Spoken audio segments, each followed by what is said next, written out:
రానున్న స్థానిక సంస్థల ఎన్నికలకు నాయకులు కార్యకర్తలు సిద్ధం కావాలని మాజీ ఎమ్మెల్యే దుర్గం చిన్నయ్య పిలుపునిచ్చారు. బెల్లంపల్లి బీఆర్ఎస్ కార్యాలయంలో నియోజకవర్గ స్థాయి ముఖ్య కార్యకర్తల సమావేశం నిర్వహించారు. నియోజకవర్గంలోని అన్ని స్థానాల్లో గెలిచే విధంగా ఇప్పటి నుంచే కార్యాచరణ రూపొందించాలని ఆదేశించారు. మండల గ్రామ స్థాయిలో సమావేశాలు ఏర్పాటు చేసి కాంగ్రెస్ అసత్యాలను ప్రజలకు వివరించాలన్నారు. ఈ కార్యక్రమంలో మాజీ వైస్ చైర్పర్సన్ సుదర్శన్, పట్టణ ప్రధాన కార్యదర్శి రెవెల్లి విజయ్, మైనార్టీ నాయకుడు ఆలీ, బీఆర్ఎస్ నాయకులు తదితరులు పాల్గొన్నారు. చెప్పడం జరిగింది. ముఖ్యంగా ఈ రాష్ట్రంలో రాక్షస పాలన జరుగుతుంది. ప్రజలను మోసం చేసి అబద్ధాలు చెప్పి మాయ మాటలు చెప్పి ప్రజలను మోసం చేసి వంచి ఇవాళ గట్టెనెక్కినటువంటి రేవంత్ రెడ్డి ఇవాళ ముఖ్యమంత్రిగా ఏం మాట్లాడుతున్నాడో ఏం పనులు చేస్తున్నాడో మనందరికీ తెలుసు. చాలా చాలా చాలా ప్రజలను మరి అబద్ధాలు చెప్పి మోసం చేసి నమ్మించి నిజమే వీరు మాకు లాభం చేస్తారు కావచ్చు, రేపు కాంగ్రెస్ ప్రభుత్వం వస్తే ఇవాళ కేసీఆర్ గారు ఇచ్చే పథకాలలో ఇంకా కొంత యాడ్ చేసి ఇస్తారు కావచ్చు అని చెప్పేసి ఆనాడు ప్రజలందరూ కూడా నమ్మిండ్రు. ముఖ్యంగా మహిళలు ప్రతి ఇంట్లో ఇవాళ ఉన్నటువంటి మహిళలందరికీ కూడా పెద్దవాళ్ళైతే 4,000 రూపాయలు, వృద్ధులైతే 4,000, మరి 18 సంవత్సరాలు నిండిన ప్రతి మహిళకు 2,500 రూపాయలు ఇస్తా అని చెప్తే ఆ మాటలు నమ్మారు మా మహిళా సోదరులు. ఎంత బాగా చెప్పిందంటే నమ్మని వాళ్ళు కూడా నమ్మే విధంగా, అనుమానం ఉన్నటువంటి వ్యక్తులు కూడా అనుమానం తీరిపోయేటట్టు నమ్మకం పలికిండు ఆనాడు మరి ఆ రేవంత్ రెడ్డి. ఆనాడు ఏం మాట్లాడతాడు? ఇద్దరు ముసలి తల్లులు ఉంటే కేసీఆర్ గారు, వృద్ధులు ఇద్దరుంటే తాతకైనా అవ్వకైనా ఒక్కరికే ఇస్తున్నాడు పెన్షన్, అది కూడా 2,000 రూపాయలు ఇస్తున్నాడు.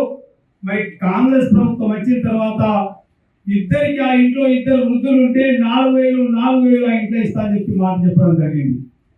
అత్తకు 4,000, కోడలికి 2,500, ముసల్దానికి 4,000, ముసలమ్మకు 4,000 ఇట్లా ఈ విధంగా మంచిగా నమ్మేలాగా బాగా నమ్మపలికి ఇవాళ ప్రభుత్వాన్ని ఏర్పరచుకున్నటువంటి ముఖ్యమంత్రి రేవంత్ రెడ్డి ఇవాళ ఆయన చెప్పినటువంటి హామీలన్నీ కూడా ఏది కూడా నెరవేర్చకుండా కొన్ని పథకాలు మొదలు పెడుతున్నాం. మీరు చూడండి ఒకసారి, ఏ పథకమైనా పూర్తి కాకుండా పూర్తిగా ఏ పథకం కూడా పూర్తి ఇవ్వడం లేదు. మొదలుపెట్టి మాత్రమే వదిలిపెడుతున్నాం. మీరు చూడండి, ఇవాళ రైతు బంధు పథకం కావచ్చు, బీమా పథకం అయితే లేదు, అట్లాగే వృద్ధులకు పెన్షన్ కావచ్చు, అన్ని పథకాలు కూడా ఏదైనా మరి మొదలుపెట్టి రైతులకు రుణమాఫీ చేస్తారని చెప్పడం జరిగింది. కానీ ఏమైంది? కొంతమందికే చేసి చేతులు ఎత్తేయడం జరిగింది. అదే రైతు బంధు కూడా 3, 4 ఎకరాలు, 5 ఎకరాల వరకు వేసి చేతులు ఎత్తేయడం జరిగింది. ఇప్పుడు మిత్రులు చెప్పినట్టు కేసీఆర్ గారేమో ఆయన మూలంగా నాట్లు వేసినప్పుడు మనకు రైతు బంధు వేస్తే, రేవంత్ రెడ్డి మాత్రం ఓట్లప్పుడు మాత్రమే రైతు బంధు వేసే కార్యక్రమాన్ని పెడుతున్నాడు. అది జరిగింది. ప్రజలందరికీ తెలిసిన విషయం. ప్రజలు చర్చించుకుంటున్నారు, మాట్లాడుకుంటున్నారు. కానీ మరి వారి ప్రభుత్వంలో ఉన్నారు కాబట్టి ముఖ్యమంత్రి వాళ్ళే ఉన్నారు, ఎంపీలు వాళ్ళే ఉన్నారు, ఎమ్మెల్యేలు వాళ్ళే ఉన్నారు, మంత్రులు వాళ్ళే ఉన్నారు. కాబట్టి వాళ్ళు రేపు ప్రజల దగ్గరికి స్థానిక సంస్థల ఎన్నికలు వస్తే వాళ్ళ దగ్గరికి వెళ్ళి అంతా మేమే ఉన్నాం, ఇల్లు ఇచ్చినా మేమే ఇవ్వాలి, కార్డు ఇచ్చినా మేమే ఇవ్వాలి, ఏది ఇచ్చినా మేమే ఇవ్వాలని చెప్పేసి ప్రజలను ఇంకా మభ్యపెట్టే కార్యక్రమం చేస్తారు. అందుకోసమని మరి TRS party working president KTR గారి ఆదేశాల మేరకు ఈరోజు నియోజకవర్గంలో మరి ముఖ్యమైనటువంటి కార్యకర్తల సమావేశాన్ని మనం ఏర్పరచుకోవడం జరిగింది.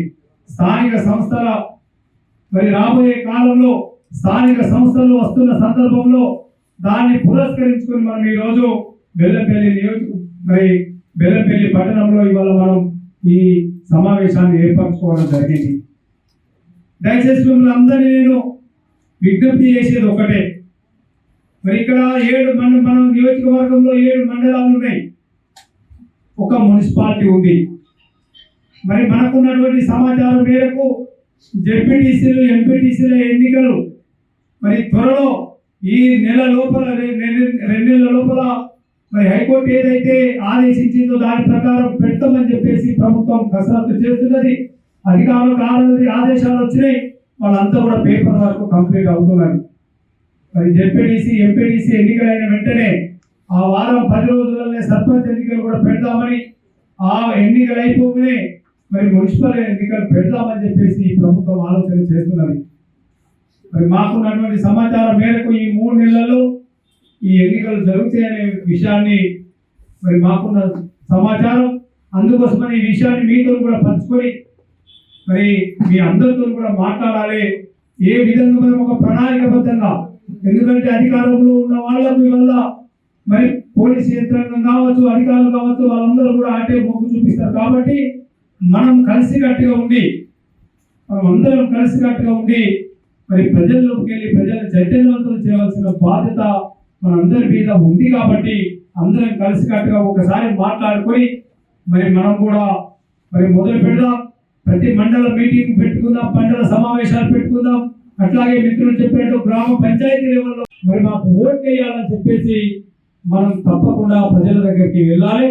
కలిసికట్టుగా ప్రజలు ఏదైతే కాంగ్రెస్ ప్రభుత్వం మీద వ్యతిరేకత ఉన్నదో దాన్ని మనం మలుచుకోగలిగితేనే మనం దీంట్లో సక్సెస్ అవుతాం. లేకపోతే మనం వేరే ఆస్కారం ఉంటుంది. కాబట్టి దయచేసి ఈ దిశగా మనం అందరం కూడా పోవాలని చెప్పేసి నేను మనవి చేస్తూ, దయచేసి మండల నాయకులు ఎవరైతే ఉన్నారో మరి మండల నాయకులు అందరూ కూడా ఒకసారి కూర్చుందాం. మీ మీటింగ్ అయిపోగానే కూర్చొని ఒక కమిటీ ఏర్పరచుకుందాం.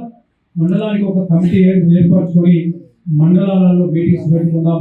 ఇమీడియట్ ఈ వారం 10-15 రోజులలో ఈ ప్రక్రియ మొత్తం చేయాలని చెప్పేసి మిమ్మల్ని కోరుకుంటూ, మరి పిలువగానే ఒక మెసేజ్ తోని పార్టీ మీద ఉన్నటువంటి ప్రేమతోని, మా మీద ఉన్నటువంటి ప్రేమతోని మరి ఈ కార్యక్రమానికి వచ్చిన ప్రతి ఒక్కరికి పేరు పేరున నేను శిరస్సు వంచి మీకు నమస్కరిస్తూ, అట్లాగే పత్రికా మిత్రులు, మీడియా మిత్రులకు నమస్కరిస్తూ, జై తెలంగాణ.